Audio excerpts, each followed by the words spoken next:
Hello everyone, আজকে আমরা দেখব এসএসসি এমটিএস 2025-এর এক্সাম প্যাটার্ন। তো এসএসসি এমটিএস অ্যান্ড হাবিলদার দুটো পোস্ট একসঙ্গেই পরীক্ষা হয়। তো পরীক্ষার জন্য ফর্ম ফিল আপ একটাই হয়। তো চলো দেখে নিই। SSC MTS and havildar 2025-এর notification released হয়েছিল 26শে জুন 2025। এটা এক্সাম হবে 20 সেপ্টেম্বর থেকে শুরু হবে, 24 অক্টোবর পর্যন্ত এই পরীক্ষাটা চলবে। এই পরীক্ষাতে পেপার একটাই থাকবে এই পরীক্ষাতে, কিন্তু দুটো সেশনে পরীক্ষা হবে। সেশন 1-এ দুটো সাবজেক্ট থাকবে। এক হচ্ছে নিউমেরিক্যাল অ্যান্ড ম্যাথমেটিক্যাল অ্যাবিলিটি, আর reasoning ability and problem solving. দুটোতে 20 কোয়েশ্চান থাকবে, 20টা করে কোয়েশ্চান থাকবে। একটা কোয়েশ্চানের মান 3 নাম্বার, তাহলে 20 × 3 মানে 60 নাম্বারের কোয়েশ্চান থাকবে। মোট 40টা কোয়েশ্চান থাকছে সেশন 1-এ, 120 নম্বরের। একটি সাবজেক্টে 60 নম্বর অর্থাৎ 60 নম্বর থাকবে। 45 মিনিট টাইম দেবে। 45 মিনিট যখনই তোমার টাইম পেরিয়ে যাবে, সঙ্গে সঙ্গে সিজন 1 ক্লোজ হয়ে সিজন 2 ওপেন হয়ে যাবে। সিজন 2-এ দুটো সাবজেক্ট থাকবে, একটা হচ্ছে জেনারেল অ্যাওয়ারনেস আর English language and comprehension. General অ্যাওয়ারনেসে 25টা কোয়েশ্চেন থাকবে আর ইংলিশে 25টা কোয়েশ্চেন থাকবে। একটি কোয়েশ্চেনের মান 3 নম্বর, মানে 25 × 3 মানে 75টা কোয়েশ্চেন থাকবে। মোট সিজন 2-এ মোট 50টা টোটাল কোয়েশ্চেন থাকবে। তার মধ্যে তোমাদের এটাই সিজন 2-এ টোটাল 50টা কোয়েশ্চেন থাকবে, 150 নম্বরের কোয়েশ্চেন হবে। এটাও 45 নম্বরের, এটাও 45 মিনিটের, 45 মিনিটের টাইম দেবে। এবার ব্যাপারটা বুঝবার হচ্ছে কি, সিজন 1-এ যে আমরা এক্সাম দেবো সেটা কোনো মেরিট বেরাবে না, সেটা শুধু কোয়ালিফাই নাম্বারিং হবে। আমরা যে পাস করব পরীক্ষাতে, পরীক্ষায় পাস করার জন্য আমাদেরকে মেরিটে যে নাম আসবে, সেই মেরিটের নামে আসার জন্য আমরা সিজন 2 যে কোয়েশ্চেন আমরা পরীক্ষা দেবো সেটা থেকেই মেরিট লিস্ট বার হবে। সেই জন্য সিজন 1-এ যদি আমরা 12টা কোয়েশ্চেন সঠিক করতে পারি তাহলেই পাস, তবে সিজন 2-এ খাতা দেখবে। সিজন 1-এ যদি পাস না করতে পারি, সিজন 2-এ খাতা দেখবে না।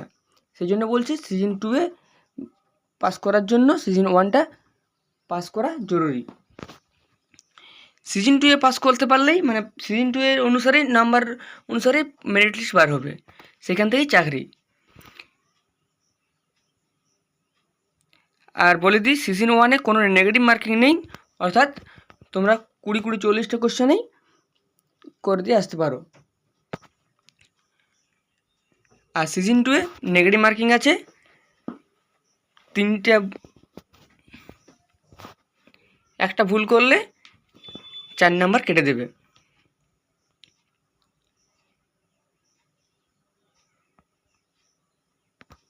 এই যে লিখে দিয়েছি এখানে, এই যে লেখা আছে, there will be a negative marketing of 1 mark for each wrong answer in season 2 and there will be no negative marketing in season 1। অর্থাৎ সিজন 1-এ কোনো নেগেটিভ মার্কেটিং নেই, সিজন 2-এ আছে। একটা ভুল করলে 1 নাম্বার, অর্থাৎ একটা প্রশ্নের মান 3 প্লাস 1 নাম্বার, মানে 4 নাম্বার কেটে দেবে।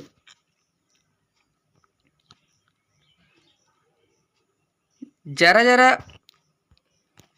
এমটিএস পাস করবে তাদেরকে আর পরবর্তীতে কোনো পরীক্ষা দিতে হবে না, কিন্তু যারা হাবিলদারের জন্য পাস করবে তাদেরকে আবার একটা পরীক্ষা দিতে হবে, মানে একটা সিবিটি এক্সাম দিতে হচ্ছে রিটিন, তারপরে দিতে হবে পেট অ্যান্ড পিএসটি।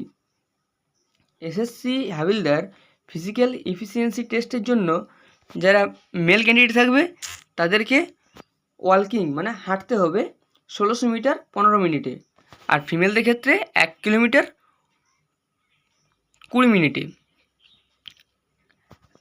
তারপর ওই হাঁটাতে যখনই পাস করে যাবে তখনই সঙ্গে সঙ্গে মাঠেই এসএসসি হাবিলদার ফিজিক্যাল স্ট্যান্ডার্ড টেস্টে ডাকা হবে। মেলদের ক্ষেত্রে হাইট মাপবে 157.5 সেন্টিমিটার, আর চেস্ট মানে বুক 76 সেন্টিমিটার, মিনিমাম 5 সেন্টিমিটার নর্মালে আর 76 সেন্টিমিটার ফুলিয়ে দেখাতে হবে। ওইটা কোনো বলা নেই। মেল আর ফিমেলদের ক্ষেত্রে 152 সেন্টিমিটার হাইট লাগবে, চেস্টে কোনো বলা নেই, কিন্তু ওয়েট লাগবে 48 কিলো 48 কেজি। এই পরীক্ষাটা এসএসসি এমটিএস অ্যান্ড হাবিলদার এক্সামটা হবে 15টা ল্যাঙ্গুয়েজে। কী কী ল্যাঙ্গুয়েজে দেখে নাও, আর কোডগুলো দেখিয়ে দিচ্ছি, তোমরা দেখে নেবে। আমি পড়ে দিচ্ছি একবার। 1 হিন্দি, 2 ইংলিশ, 3 আসাম, 4 বেঙ্গলি, 7 गुजराती, 8 कन्नड़ा, 10 कोंकणी, 12 मलयालम, 13 मणिपुरी, 14 मराठी, 16 ओडिया মানে उड़ीसा मतलब ओडिया, 17 पंजाबी, 21 तमिल, 22 तेलुगु, 23 उर्दू। এই ছিল এসএসসি এমটিএস অ্যান্ড হাবিলদারের এক্সাম প্যাটার্ন। তোমরা কে কে বুঝতে পারলে কমেন্টে জানাও, না বুঝতে পারলে আবার আমি নতুন করে ভিডিওটি দেবো ভালো করে। তো প্লিজ কমেন্টে জানাবে কে কে বুঝতে পেরেছো,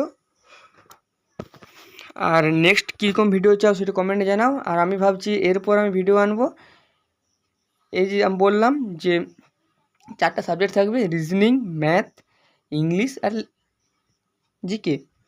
তো তার মধ্যে রিজনিং আর ম্যাথ হচ্ছে কোয়ালিফাই নাম্বার, কোয়ালিফাই সাবজেক্ট, আর জিকে আর জিকে আর ইংলিশ হচ্ছে মেরিট নাম্বার, অর্থাৎ মেরিট লিস্টে নাম আসবে। এই দুটো অনুসারে মেরিট লিস্টে নাম আসবে, এই দুটো সাবজেক্ট নেই। সেই জন্য জোরদারভাবে পড়তে হবে জিকেটা আর ইংলিশটা। তো আমি ভাবছি এরপর জিকেতে জিকেতে কোন কোন টপিকগুলো পড়লে এই 90 দিনের মধ্যে তুমি কী হবে এসএসসি এমটিএস হাবিলদার ক্র্যাক করতে পারবে। ইম্পর্টেন্ট টপিকগুলো আমি নিয়ে আসবো, যে এই টপিকগুলো পড়লে জলদি করে ক্র্যাক করতে পারবে। স্মার্ট ওয়ার্ক করতে হবে এবার থেকে, বুঝলে? ঠিক আছে, তো এই ছিল আজকের ভিডিও। তো ভিডিও ভালো লাগলে লাইক করে দাও, আর বন্ধুদের শেয়ার করে দাও, যাতে তারা এসএসসি এমটিএস অ্যান্ড হাবিলদার পরীক্ষা দিতে পারে এবং এক্সাম প্যাটার্নটা বুঝতে পারে।